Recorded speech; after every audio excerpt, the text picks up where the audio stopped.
Welcome everybody to the Overthrow powered by Spond once again, and joining me today, so you all know we've been doing the captain's table through the winter.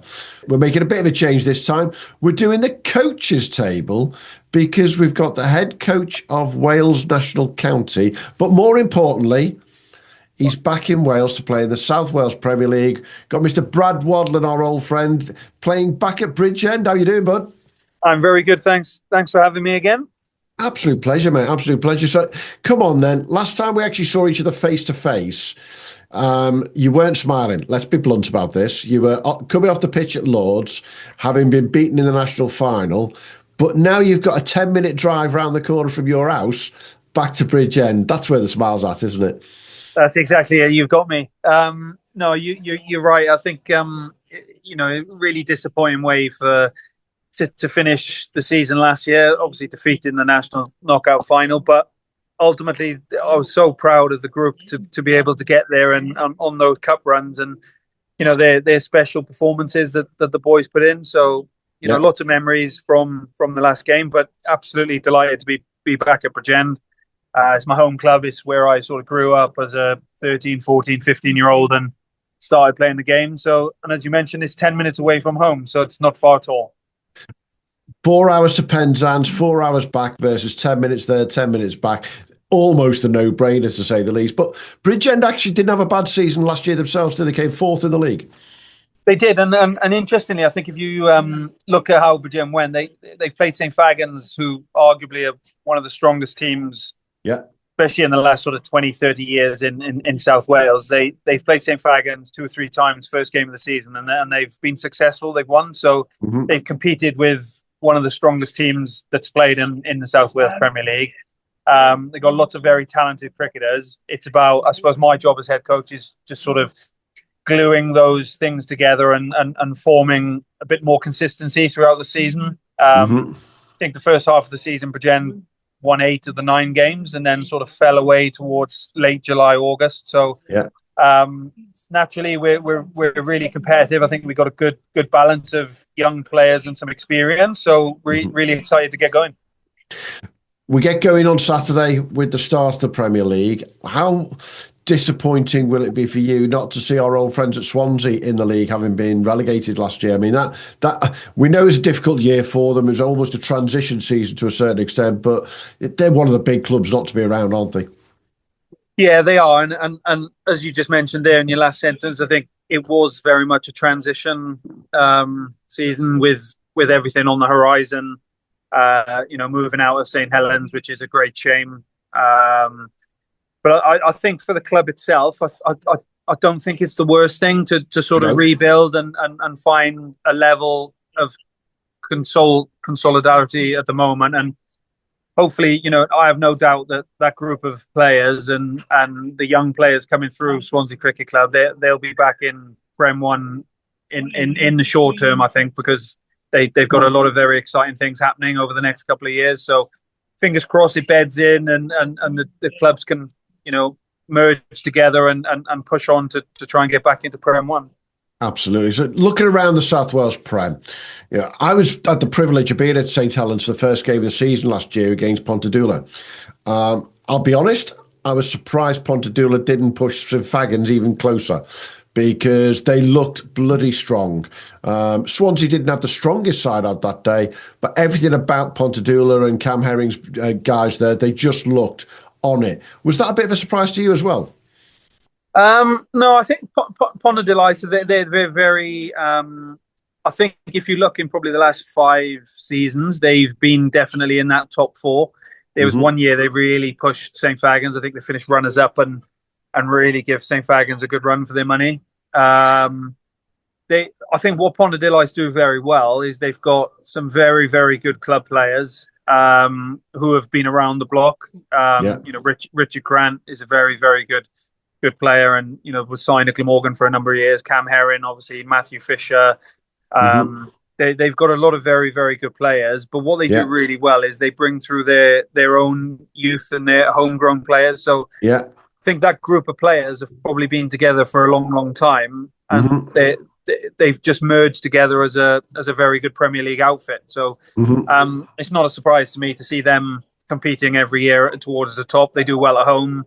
They're followed really well by their crowd and their fans, and it's a lovely place to go and play Pontarddulais. So I think they're one of the clubs that I would say is a very competitive club, and a team you always know when you play are going to compete. Absolutely. But obviously the most competitive last year by an absolute mile were Newport and St Fagans. 1 point between them at the end of the season. I mean, it just simply doesn't get any closer, does it? No, it doesn't. And again, looking at the league table, I think those two were arguably the best two teams all throughout the season. I think both teams have got fantastic players. I think Newport were led very well by Harry Friend throughout the year, and he obviously had a good season as well. And it was nice for.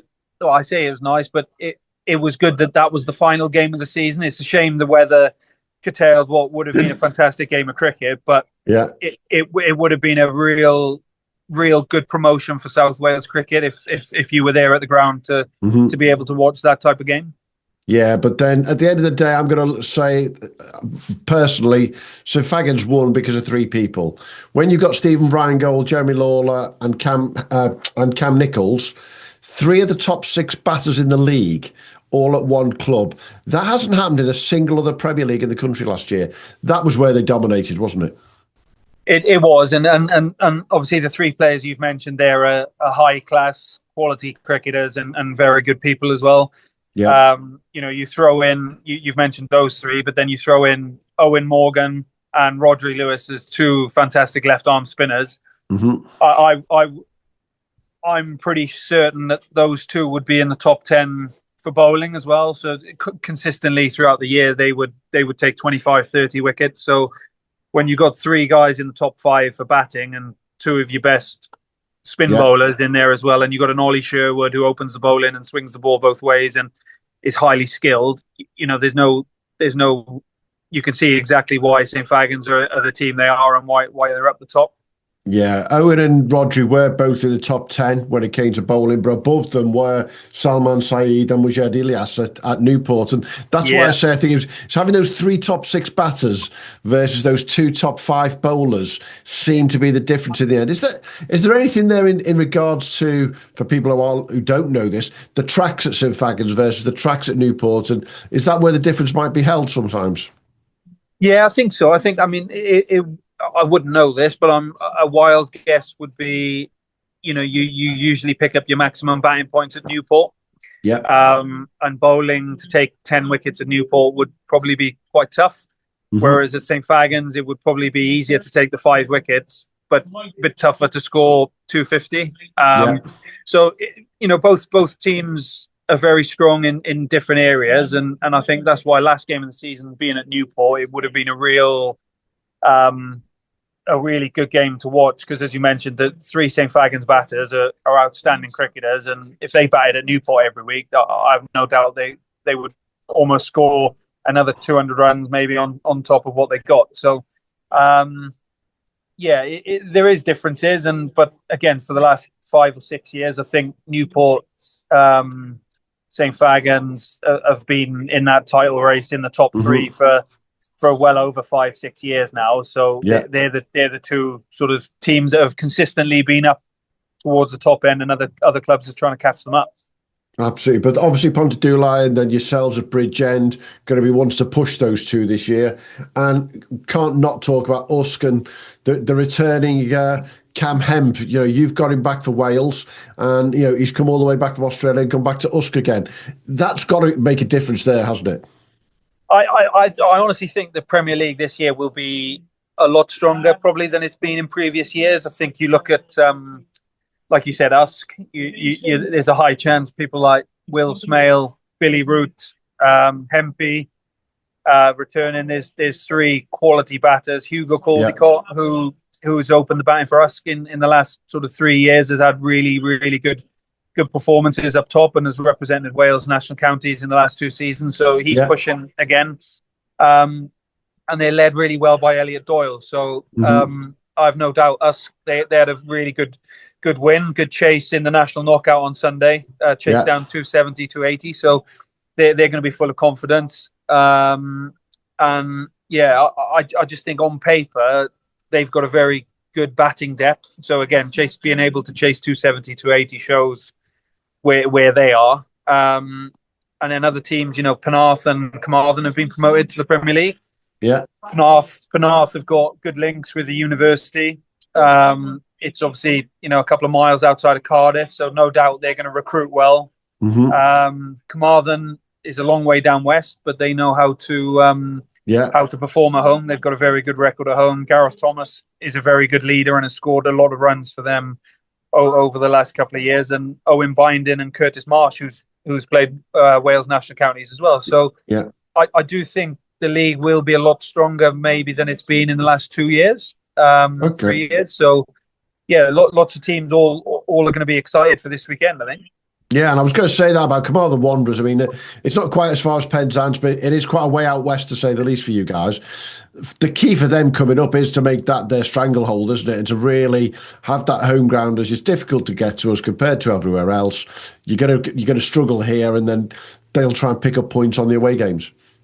And that's it. And I think they're one of the teams from when Swansea were in Brem 2, and we went down to Carmarthen. It was a very difficult place to go and get a result. Their wicket's a little bit lower and slower, but they've got some very good cricketers who are used to those conditions and exploit those conditions better than maybe other teams that play on some bouncy wickets. And so, it will be interesting, and it wouldn't surprise me if Carmarthen upset some of the big boys in that league when they go down there, because they'll get that stranglehold on and they'll pull really hard to try and scrap for every point they can. So I do think it's a pretty much an open league, and it will be fascinating come sort of August, the last couple of weeks, who's potentially in that lower five, because I think it'll be very, very close this year.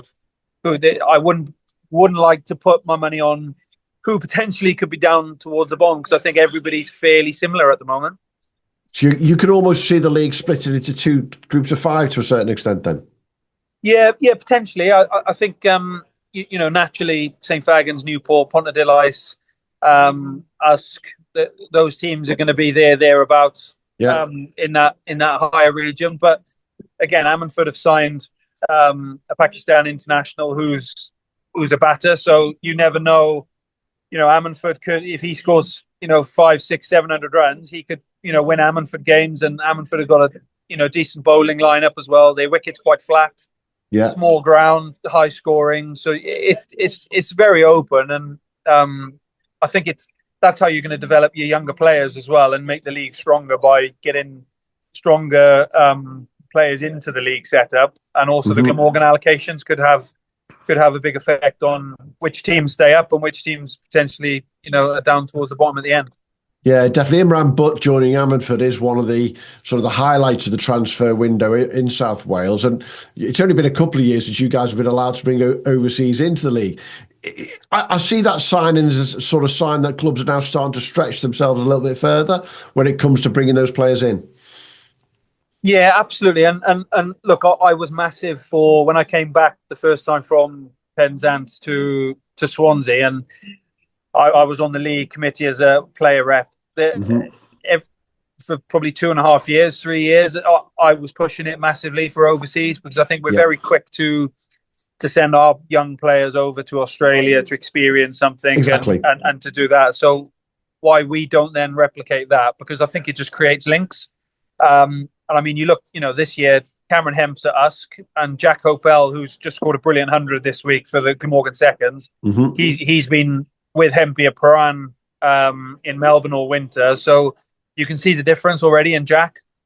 He's got 2 second team 50s and 100 already, and they've only played 3 games. So I just think it makes sense to get them over and to sort of help with coaching and to have them around the ground and to have a different style and a different culture. I think you learn a hell of a lot from people. So I'm really pleased that we're able to get overseas players into our league. And also it helps in terms of when Wales teams go in the national knockout or in the T20 Cup, they compete against other teams that have those players. So it just makes the standard better all around, I think. Yeah, because you were sort of operating with one hand behind your back that way. Well, Swansea went to Bridgewater as winners of the Wales T20 Cup, and we came up against Bristol in the second game, in the area final, and they had a New Zealand overseas player. I think it was Curtis Heaptree, who's averaging 50 now in first class cricket. He's played for New Zealand A. They had Josh Shaw play, Louis Shaw. They had Cleek. They had a superstar team, and we were just the club side. We didn't have any overseas. We didn't have any Glamorgan allocation. Yeah.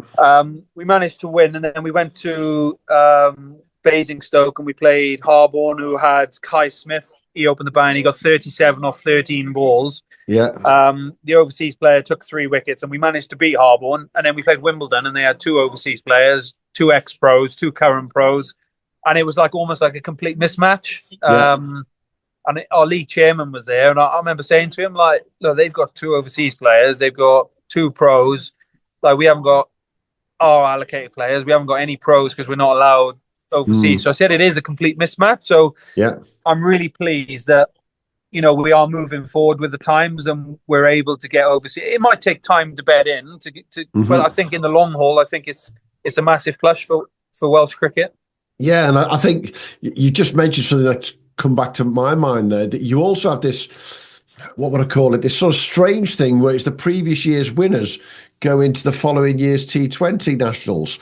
So you could end up, you could win the win the Welsh T20 with an incredibly strong side, lose 4 players and still got to play in the nationals. That doesn't happen in a lot of the other counties around the country. So the imbalance is there again, isn't it? Yeah, and that's a really good point. I think it's I think the reason for that is obviously the showcase day for T20s is always played in September at Sophia Gardens. Yeah. So for the for club players in Wales, the opportunity to play at Sophia Gardens is a real honour, and is a fair play to Lee Morgan and the league for allowing that and for making that happen. So I completely understand that playing it the following year is almost, you could be 2 or 3 players light and you might not be as strong as maybe you were, but also on the flip side, you can know in the winter and pre-plan that, right, well, we're in the last 16 of the national T20. Yeah. How do we want to winter? Do we want to winter really well and focus on that, or are we quite happy? So there's loads of pros and cons to it, but as you said, I think it's probably one of the only leagues that you would play the following year in the last 16 without playing a game. It goes back to our old favourite, which we won't go on about today, but the fact that all the leagues are run differently, and it just makes it one arm behind one's back and one arm up behind another back for some people. So hey, let's talk about that winter then. You've come back to Bridgend. What were the first things that you've sort of tried to put in place? It's not like we were talking about a badly run club because they came 4th last year in the Premier League. But what have you got into Bridgend with and gone, right, let's change this up? Well, yeah, interestingly, I think Bridgend is one of the clubs in the Premier League that hasn't been relegated since the Premier League started. So in terms of structure, I think it's a very well-run, organised club, very consistent in terms of players. They've had the same group of players for the last sort of 9-10 years. Lots of homegrown cricketers that have come through. I think for me, it was, and this is probably my... I would say one of my strengths is that being organised and structured in terms of training. Yeah. I think the players there are very, very talented. I mean, you've got Aaron and Joseph, who the twins. Andrew Davis was captain of Bridgend when I was there. Joe's been playing a lot of second team cricket, and he's played for the Challengers and done really well in recent years. Aaron's at uni at Exeter, and he's been playing in their first team. So their cricket's just got stronger and stronger over the last couple of years. Luke Humphreys has come back from Australia after a winter away, and he started really well. He's got a 50 not out in pre-season and a 49 not out, so he's in very good form. And then Alex Jones is a senior player. He's in the top 3 wicket takers of since the Premier League's been going. He's high quality. Thomas Jones, another bowler who's played a lot of national counties cricket and is very consistent performer. So I think they've got the players. It's more of trying to squeeze, that extra 6% out of each player, and then when we turn up on the weekends, that everybody's fully functioning and understanding what their roles are, and we try and give everything we've got on the match days, really. Yeah, we had Thomas Jones as the 6th best bowler in the league last year. Sam Wood, the 9th best batter. I suppose the big argument there is to try and get another 1 or 2 into that top 10. And you can just see that makes the difference then. Yeah, and look, Woody's been a fantastic cricketer for Bridgend for 9-10 years now, and he is the glue, I would say, of the Bridgend batting order. If the amount of time Sam has almost batted through a whole innings consistently, and he does that like on a regular basis. So he understands his game inside out. Obviously, he was captain last year, so I would see, without that added pressure on top of Sam, I actually can see Sam having probably a really big season this year. That's interesting. Which is good. And as I mentioned earlier, the allocations will be key. So we've been allocated Alex Horton, which, for Horty, it probably means we get to see him a bit more than maybe, well, we won't see Ben Kellaway, the current form he's in, but Alex Horton is an outstanding cricketer, still very young, but has been around for 5-6 years now as a Glamorgan pro, but he's still only 21, 22. So, which is incredible. So we're delighted to have him, and no doubt he'll add to our batting order. And Alex Pearson, who only played 5 games last year, but he's the Cardiff Uni captain. Well, he scored 140 for Cambridge. I'm pretty sure it was Cambridge last year in the last 3-day game. He scored 140, so we've got him for 8 games as well. So while he's at uni, so I think in terms of our team and our prep, we should be strong, but ultimately we play the game on the field rather than on paper. So it's just, for me, it's about matching up those things and making sure we're all aligned and moving in the right direction, really. Absolutely. And those Glamorgan allocations, whilst they don't make or break the league, they can make a big difference, at some points during the season. It's one of those, I love the Glamorgan allocations. I think they do it really well. But as you say, Ben Kellaway's on a run right now. That means no one's ever going to see him. It's a bit of a 6 and 2 threes, isn't it? Because you want them to be playing well for Glamorgan, but at the same time, you want them to come to play for you guys. Yeah, and again, you probably, certain teams aren't going to see their Glamorgan players throughout the year. So when the allocations come out, I think last year Bridgend had Kellaway and Ned Leonard. So there was a high chance that they weren't going to play many games, if any. Whereas, other teams, so Penarth this year have got Romano Franco. So there's a high chance Romano's going to bowl 10 overs every week. His batting's come on considerably over the winter. So they've almost, they've gained an all-rounder there who bats and bowls at a competitive level. Whereas if you're another team in the league and you've been allocated 2 Glamorgan players who are currently in the first team, but you're probably not going to have them early season. So, as I mentioned, Usk with Smaley and Billy Root, if they're not in the first team, well, Usk are going to have a seriously strong top 5 batting lineup. Whereas, the flip side of that is, come the T20s, if Smail and Root are in Glamorgan's T20 plans from May to June, they probably don't see them then. So there are pros and cons, but how that gets managed, I guess, is down to Glamorgan, and ultimately they're Glamorgan cricketers, so they have the say on whether they play or not. So it's a bonus for us if they are playing in the league, and they definitely make the league stronger. But ultimately, it's obviously Glamorgan's call on how often they play and when they play. Absolutely. So let's talk about leadership going through the season. Now you've got a completely different role this year. You haven't got to worry about on the pitch itself. Although Brad Wadlan not marshalling people on the pitch, I'm trying to wonder how that's going to work. You're not captaining Bridgend, you're coaching there. Are you looking forward to letting that go a little bit and being able to just focus on your own game, as they say? Yeah, and if I'm honest, that was a big reason for me moving back to Bridgend, I think. For the last sort of 10, 15 years, it's been constant of trying to strive to win things, trying to strive to push standards and drive standards forward. And I'll still do that at Bridgend, but do it in a much different way. So not being the captain, not being the guy who's telling people when to bowl and when not to bowl and what fields to set. I think that naturally with AJ, being arguably the best seamer in the league, and his experience and his knowledge of the game. I think me and AJ are the same age, and we grew up playing academy cricket, minor counties, second team. We played the same levels all the way through age group. So it's nice to actually go back to the club and sort of have Alex as a leadership role in that, and I can sort of help where needed. But my main focus is coaching, and I think the playing is starting to wind down almost now. I've had my sort of time playing. Naturally, I'll still want to do well and try and perform as well as I can. But I think the whole point of me going back to Bridgend was to sort of take a step, maybe 2 steps back, and just sort of go and play and enjoy it and try and help develop people on the way. Yeah, absolutely. So come on then, in terms of developing people, let's talk about people to look out for during the season at Bridgend or around the league. And as always, we're always looking for those names that people don't know. I think you've mentioned one already that I'll be keeping a very close eye on, Mr. Romano Franco. Coming from North Wales down to South Wales. Couldn't get any more different when it comes to the pitches, to say the least. But I think he'll be really interested to watch. Give me a batter and a bowler at Bridgend or around the league that you say keep an eye out on. Yeah, I think as a batter, I think I have mentioned him a little bit earlier. Jack Hopewell. I think he's a very talented all-round cricketer, a gun fielder, can bowl off spin as well. He's played at Newport for all his career.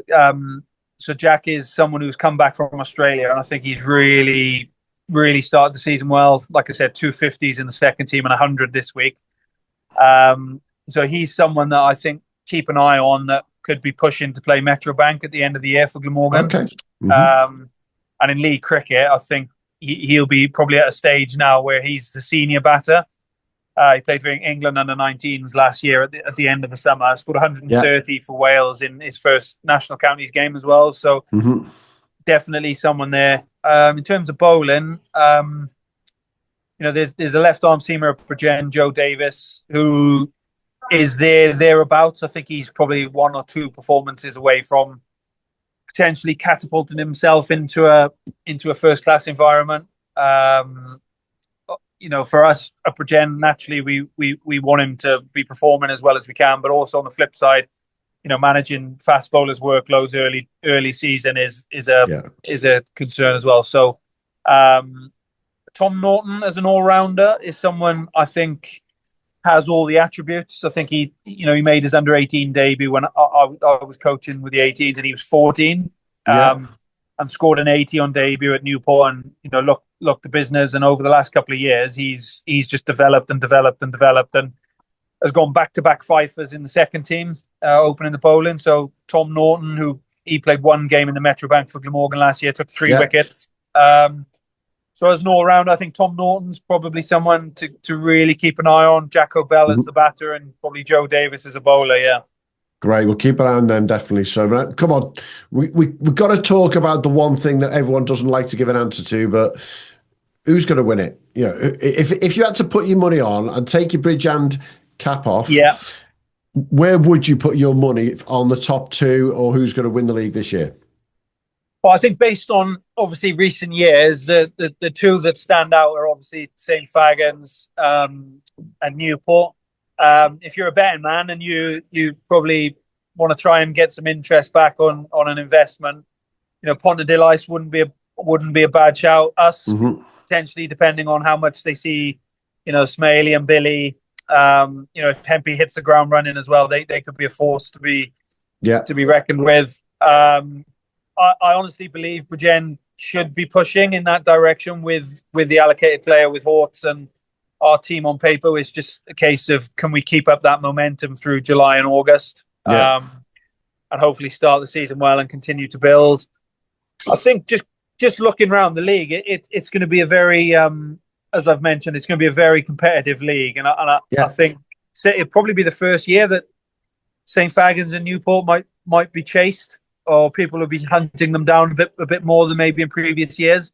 And then, as I mentioned, that sort of towards the bottom of the table come August, it could be 6 teams trying to compete down the bottom, which makes the league very interesting, and results come August time could be really interesting with teams travelling back and forth. So absolutely. Yeah, absolutely. Well, if you look last year, Innistor and Swansea did actually go down. I hate to say the word comfortably, but they went down quite comfortably in the end. But between sort of Cardiff and what is it, Usk in 5th place, there was only a couple of games, and that's the key, isn't it? There's only a couple of games difference there. It makes it quite a tight league. It does, and with the distance as well, games being called off potentially in the east at Newport or Usk or Abergavenny, and then down west where the weather it might be slightly different. You might have teams like Ammanford, Carmarthen, Pontedilais all play, and teams in the east not get a game on. And like you said, it's 1 or 2 games then, and you're only a handful of points behind. So when it gets to that business end of the season, August, I think that's when you start to see those little things where the weather maybe plays a factor, or a game gets reduced by a certain amount of overs and you don't quite get your points that you were hoping for. So it does become really, really important then toward later in the year. Very similar to Cornwall, surprise, surprise. It is. Yeah, the west and the north is very different. Yeah, absolutely. Hey, looking forward to seeing how you go in the league, but I can't let you go without asking the other one. Wales National County this year. It didn't start off the way you wanted last weekend, but I think the squad's quite intriguing this year. Yeah, I look. We spoke about this all winter and on Sunday. I thought we bowled fantastically well. Restricted them to 216, and then with the top 5 were all Glamorgan signed pros, so we felt really comfortable in terms of 216 is a good score. They bowled well, and we lost wickets up front, but Rodri Lewis batted superbly, and Alex Russell, in fairness to Russ down the order, they put on a partnership and got us back in the game. I think we're building something which is quite good. I just think it's a case of now putting in those match-winning performances and learning to win games that we should win. Yeah, I think there's a thing of Wales consistently over a long period of time of lost games that they should win. And unfortunately, on Sunday, it felt like another one of those. So I think once you learn how to win games and get over the line, I think those types of things, the best teams do that. And I think we're still in that transition phase of learning to finish games off and to get over the line. But it's a really exciting group. It's a young group. Exactly, yeah.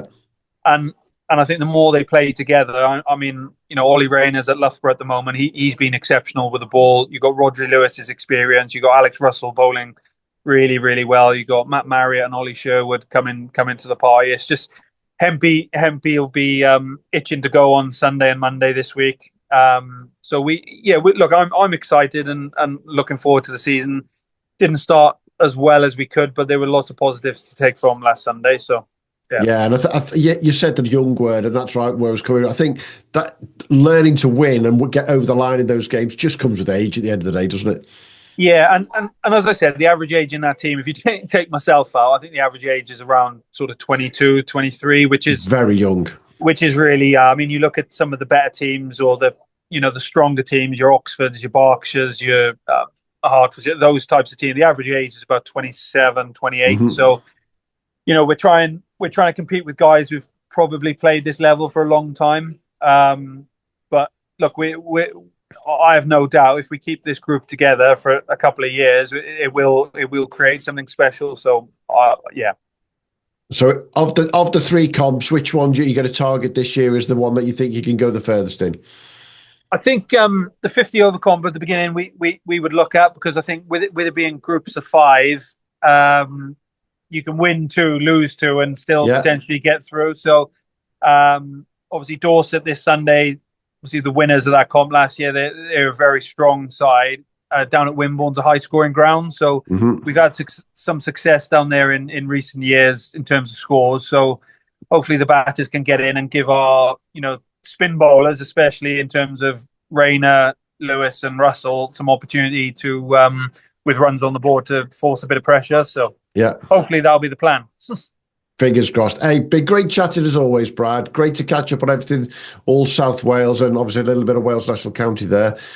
Big weekend ahead. Premier League starts, back-to-back games for Wales National County, and you don't have to worry about the big drive this time. Yeah. I might get a lift this weekend, I think. Absolutely. Hey, go well, mate. Have a really good season and look forward to seeing how you guys go. Cheers. Thank you.